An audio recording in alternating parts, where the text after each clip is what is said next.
My name is Eleanor Whitmore.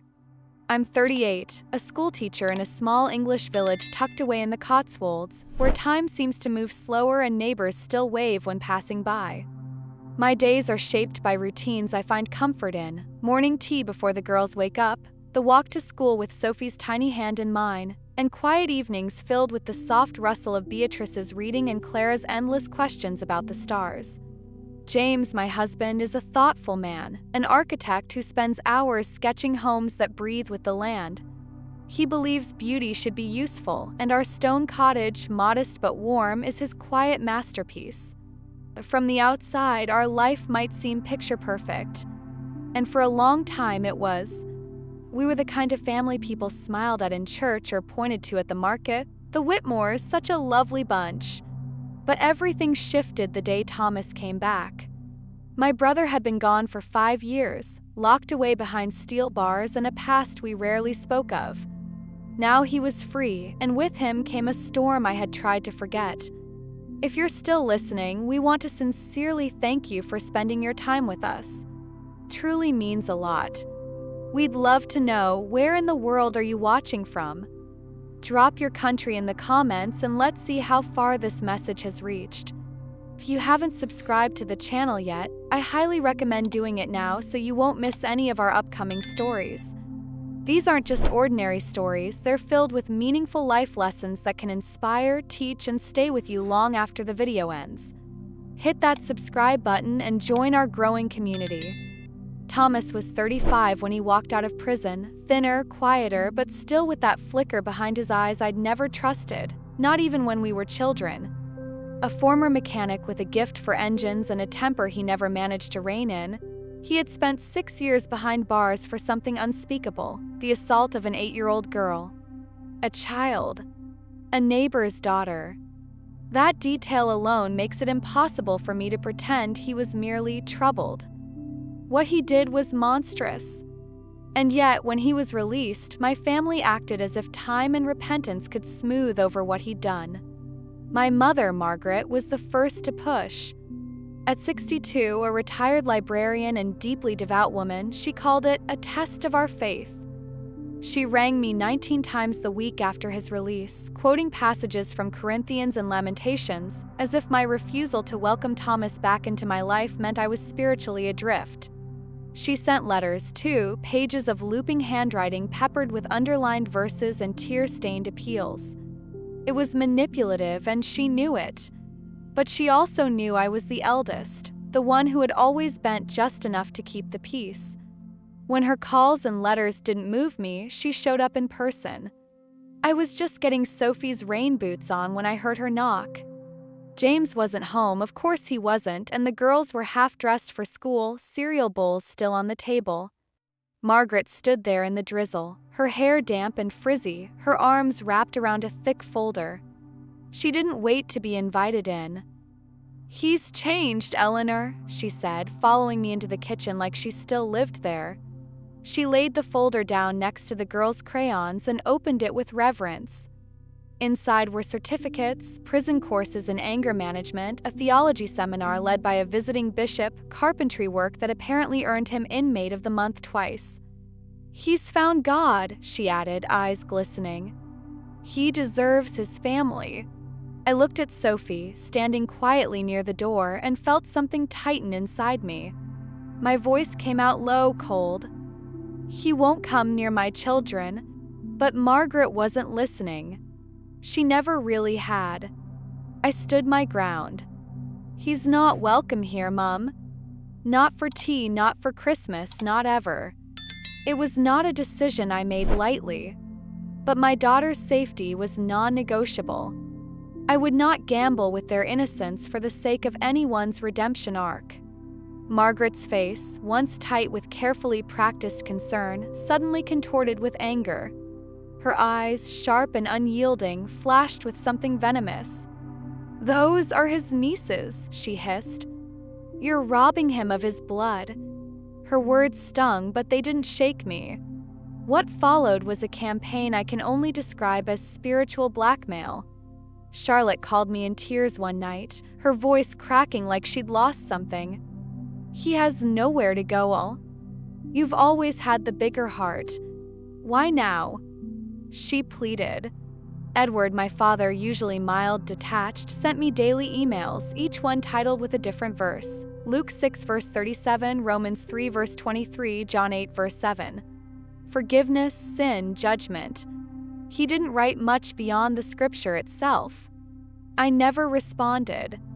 Even Aunt Beatrice, warm-hearted and wildly opinionated, rang me from York. "I know it's hard, love," she said, "but we can't define a man by the worst thing he's done. Everyone deserves a second chance." But what they all refused to understand was this: I wasn't defining Thomas. I was protecting my children. The breaking point came at my parents' Georgian rectory, where I'd agreed reluctantly to pick up my late grandmother's sapphire ring. Margaret had promised to have it resized for me, a quiet peace offering. I foolishly believed this visit would be brief, surgical, in and out. But as I pulled up to the ivy-covered estate, I realized too late it was no ordinary visit. The drive was crowded with unfamiliar cars. Inside, the smell of roast lamb filled the air. Laughter trickled from the dining room. The entire clan was there, cousins I hadn't seen in years, second uncles I barely knew. And Thomas.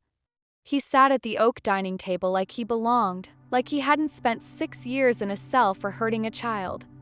My daughters, unaware of the storm behind my eyes, spotted him first. "Uncle Thomas," Clara squealed, racing forward, Beatrice and Sophie behind her. I don't remember moving, only that I did. Faster than thought. I scooped all 3 girls into my arms like they were made of glass and turned for the door. Behind me, Thomas rose slowly. "I just wanted to meet them, Eleanor," he said softly, like a wounded animal. "I'm their uncle." I turned back, holding my ground in front of that table full of stunned faces. "Being family doesn't grant you access to my children," I said, my voice louder than I expected. "You know what you did." Gasps. A clatter of silverware. Margaret pressed her hands to her ears, muttering prayers like talismans. Edward mumbled something about not dwelling on the past. Charlotte, always the peacemaker, always someone else's shadow, looked at me with wet, angry eyes.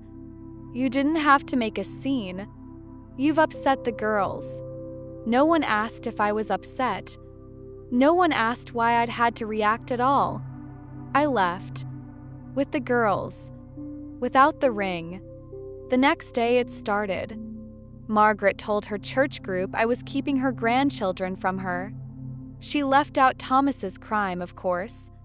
To them, I was a cold daughter, unforgiving, hard-hearted. Charlotte took to social media, posting vague scripture-laced updates about grace and families torn apart by bitterness. Distant relatives I hadn't spoken to in years flooded the comments with hearts and prayers. My phone buzzed constantly with messages. "I heard you're not letting your mum see the girls. Is everything okay?" I'm sure Thomas made mistakes, but people change. Don't be so harsh. This bitterness isn't good for anyone. Message chipped away at something in me. Not guilt, no, I stood by every word I'd said, but the realization that I was alone in this. Alone in knowing the truth. Alone in choosing my daughters over my family. And I would do it again. Every single time. Then Thomas started appearing, always from a distance, always coincidentally. The first time was at the village market. I was holding Sophie's hand while Clara and Beatrice argued over a punnet of strawberries when I saw him, just across the stalls, standing near the fishmonger. He smiled and waved, casual as ever, as though we were old friends bumping into each other. I said nothing to the girls. I didn't want to frighten them. But that night I barely slept. It happened again 2 days later. We were at the park, the one near the primary school. Thomas lingered near the swings, leaning against the fence, watching. When Beatrice pointed him out, thinking it was just some man from church, I packed our things and left. James didn't argue. He was already on edge, tense in that silent way he gets when things are out of his control. That night, he installed security cameras around the cottage. 2 days later, we caught Thomas driving past our house once, twice, 4 times in one afternoon. But nothing prepared me for what happened at Beatrice's 8th birthday party. We'd rented the village hall, a modest space with bunting and cupcakes and all the usual things little girls adore. Beatrice had chosen a fairy theme, and Clara helped her paint wings for each guest. Sophie had glitter in her eyebrows, James was in charge of games, and for the first time in weeks, I felt like things were, if not normal, then at least manageable. Halfway through the cake, the front doors opened. Thomas walked in. Behind him, like a second shadow, came Margaret. She was carrying a box, wrapped in gold paper and tied with pink ribbon. Her eyes scanned the room, proud, as though she'd orchestrated a surprise royal visit. The box opened to reveal a porcelain doll, wearing a red swimsuit, its glassy eyes frozen in an eerie stare. "Every girl needs her uncle," Margaret said sweetly, holding the doll up like a prize. The room fell dead silent. Parents turned, recognized him. A few pulled out phones. Couple ushered their children away without a word. Within minutes, half the guests were gone.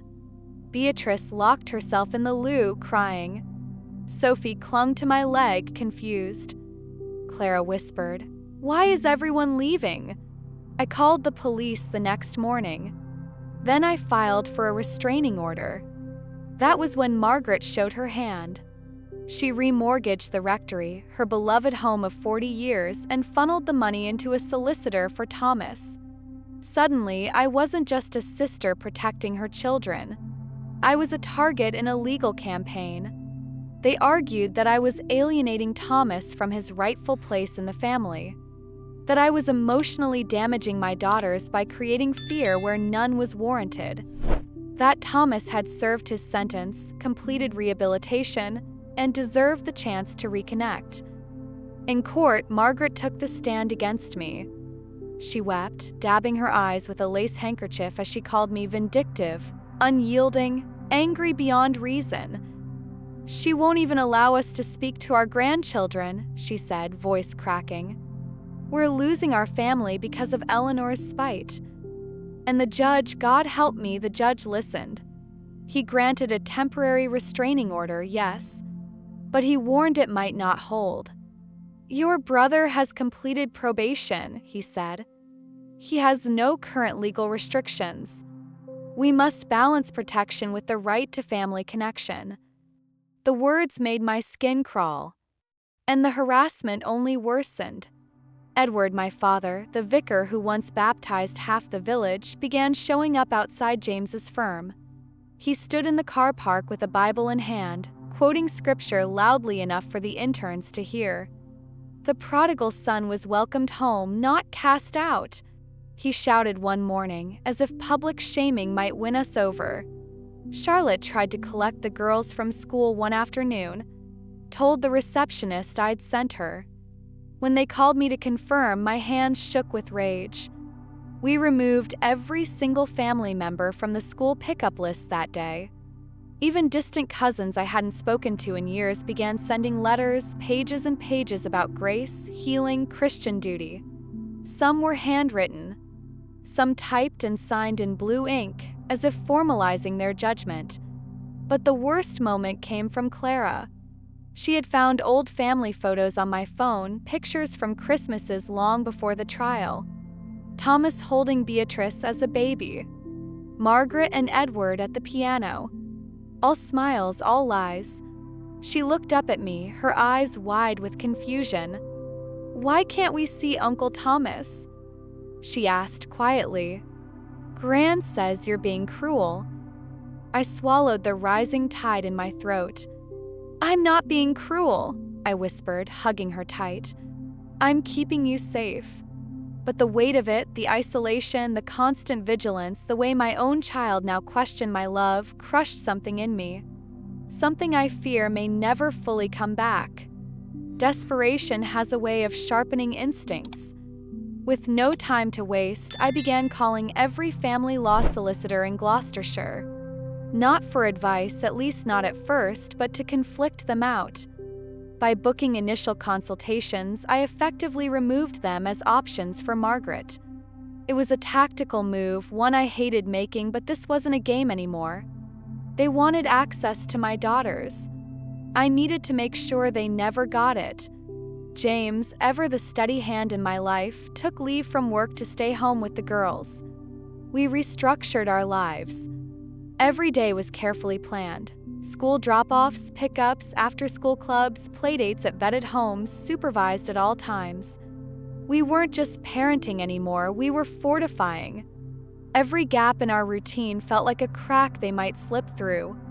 Then, unexpectedly, my cousin Amelia reached out. 29, Amelia was one of the few in the family who had remained neutral throughout this ordeal. A barista in Cheltenham, independent and sharp-witted, she'd kept her distance from the drama until now. She invited me for coffee at a quiet corner cafe off the high street, and I went, unsure of what to expect.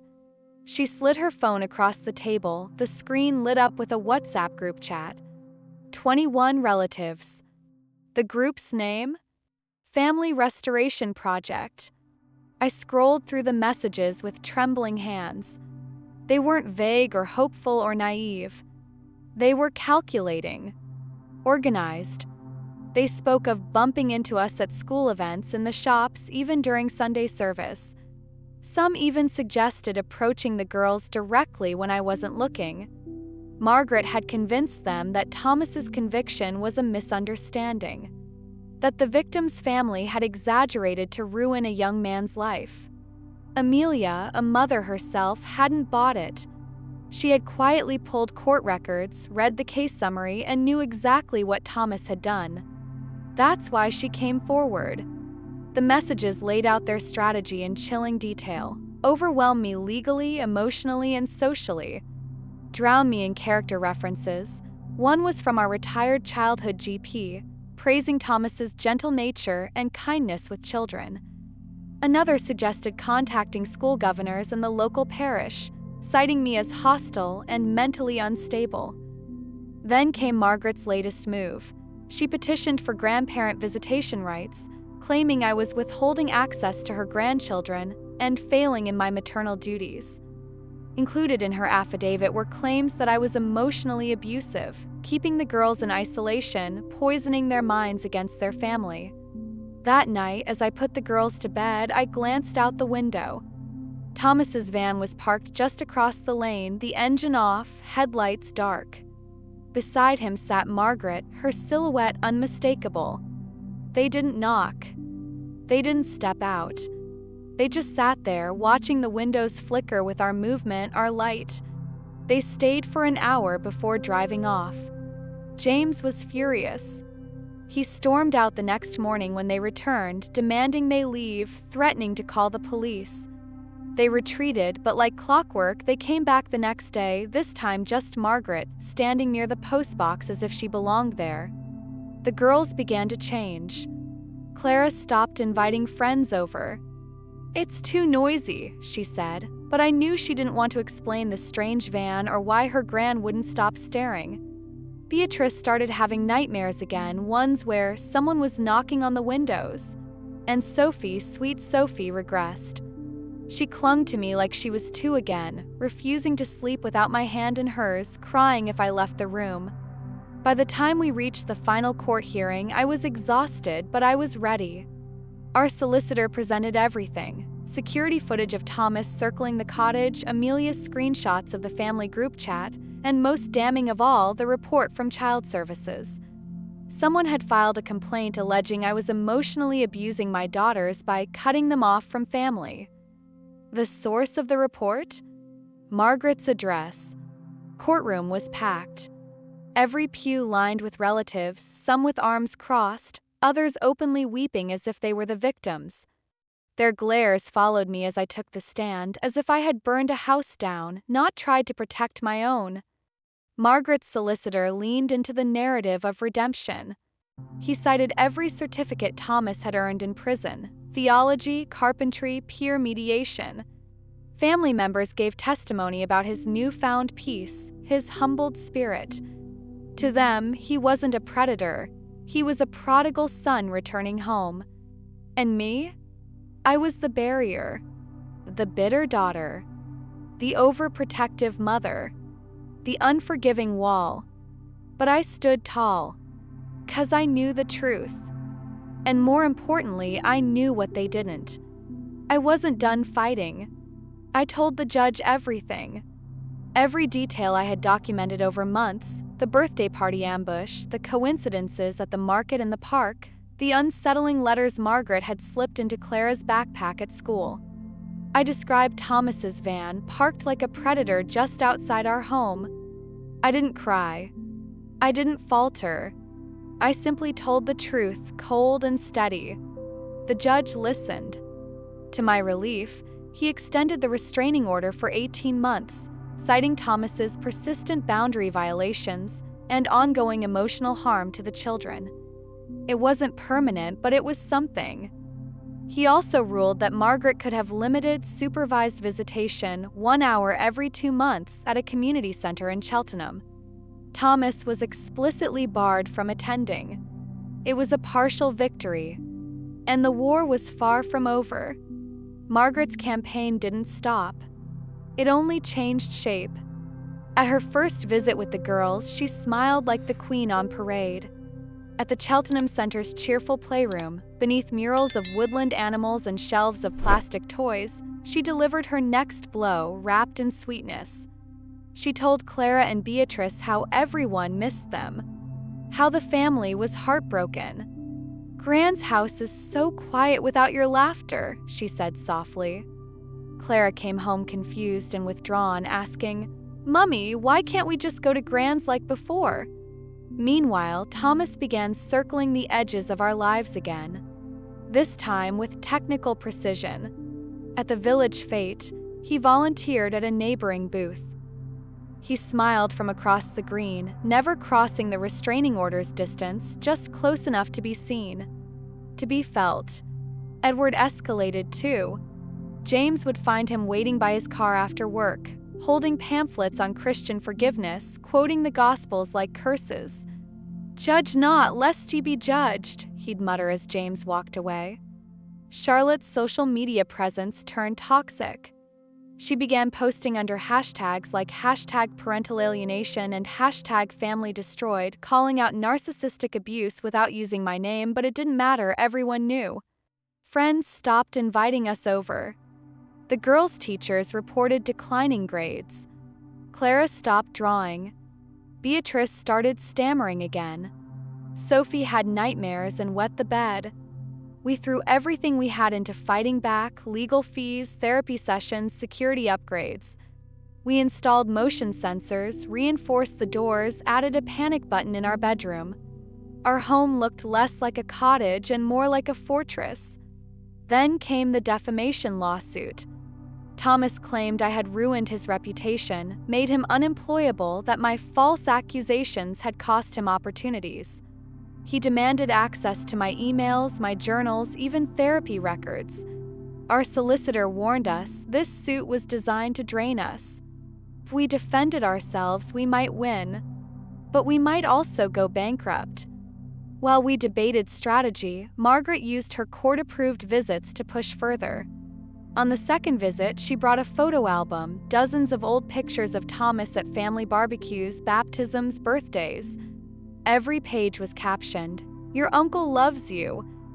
He misses you." This was before the sadness. The supervisor intervened. She documented the manipulation. But the damage was done.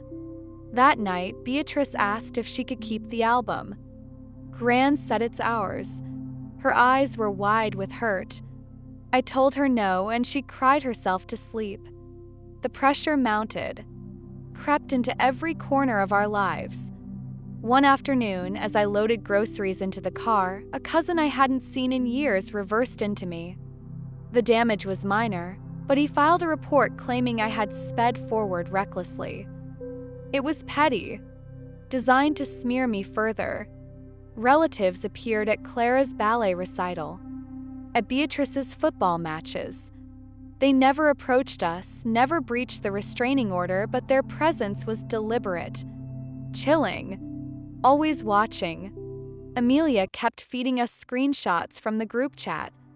They were building what they called an alienation portfolio, a coordinated effort to document my irrational behavior. Photos of the girls walking to school, and notes on who they talked to. Every act of protection on my part was being reframed as control. I developed blinding migraines. James, usually the rock, started seeing a cardiologist for hypertension. Our girls, once so bright, so trusting, had shadows under their eyes. Clara asked me one night, "Will our family ever stop being angry?" I didn't have an answer, only more resolve. By the 6th visit, Margaret whispered something to the girls when the supervisor stepped out. Their faces changed, Clara scared, Beatrice confused.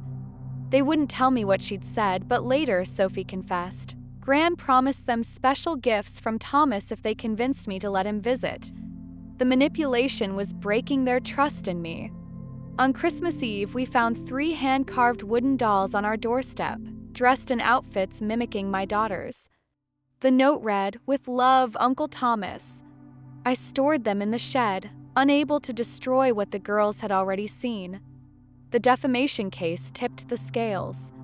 The judge ruled partially in Thomas's favor, finding I'd potentially harmed his reputation.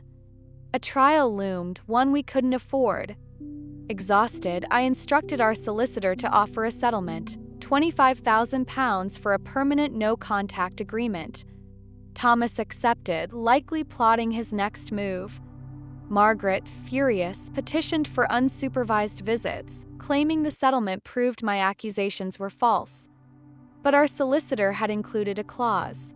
Thomas acknowledged that contact could harm the girls.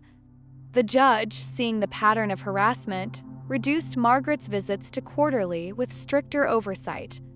Her coalition fractured.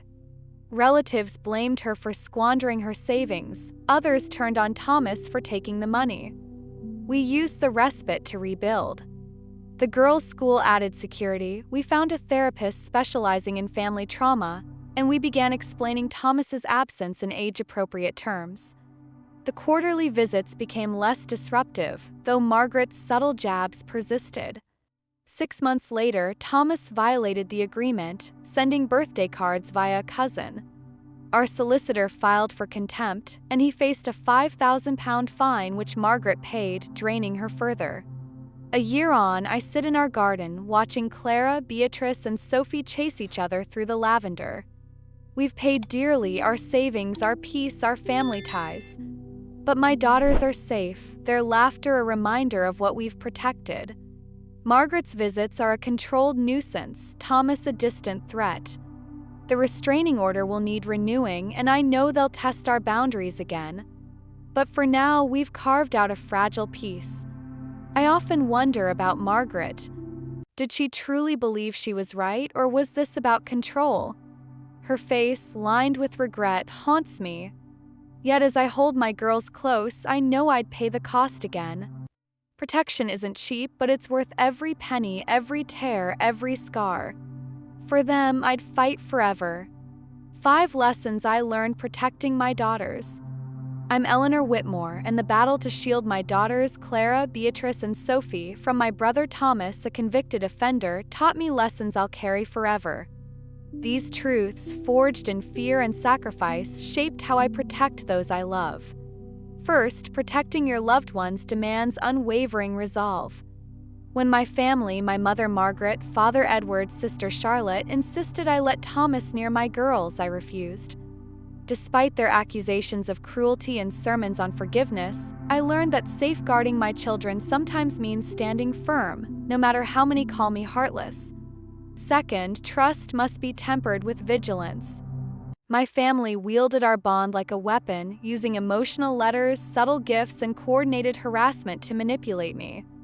Margaret's tearful pleas and Thomas's coincidental appearances at the market or park taught me to trust my instincts over their promises, documenting every violation to protect my daughters. Third, resilience grows from accepting hard choices. Paying £25,000 to secure a no-contact agreement with Thomas felt like ransom, draining our savings. Yet it was the price of peace. I learned that sometimes survival means sacrificing financial security or family ties to prioritize what matters most, my girl's safety. Fourth, community can be both a shield and a battleground. While my family's smear campaign turned neighbors and churchgoers against me, my cousin Amelia's courage in sharing their plans gave us crucial evidence. I learned to seek allies who value truth over loyalty and to navigate community judgment with grace and evidence. Fifth, love means teaching children tough truths. Explaining Thomas's absence to my daughters without shattering their innocence was agonizing. Through therapy and careful conversations, I learned to guide them toward understanding that love sometimes requires distance, helping them grow resilient despite the pain. These lessons cost me dearly: savings, relationships, peace, but they kept my daughters safe. If my story resonates, please like, share, and subscribe to our channel. Your support helps others facing similar battles find strength and solidarity. Together, we can protect what matters most.